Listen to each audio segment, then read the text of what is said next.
তো সকাল সকাল অমিত বলল রেডি হয়ে নাও, কোথাও ঘুরতে যাব। তো সেই মতোই আমি রেডি হয়ে গেছি, পরেছি একটা জিন্স আর টি শার্ট।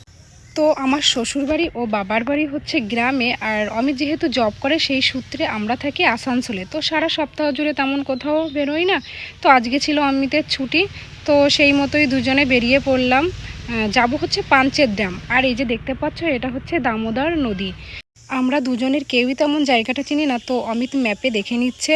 তো ম্যাপ দেখে দেখেই আমরা সেই মতো চলছি। আর রাস্তার দুপাশে কত নাম না জানা গাছ, শাল, সেগুন, পলাশ, যা দেখে মনটাই পুরো ভরে যায়। বাঁধের ধার ঘেঁষে চোখে পড়ল সারবাঁধা নৌকা, জলের তরঙ্গের সাথে যেন তারাও দুলছে। জায়গাটা খুব সুন্দর শুনেছিলাম, কিন্তু চাক্ষুষ দেখে তা বিশ্বাস করলাম। তারপর দুজনে কয়েকটা ছবি তুললাম আর কিছু ভিডিও বানালাম। তো এইভাবেই আজকের দিনটা খুব আনন্দ করে কাটালাম। বাই।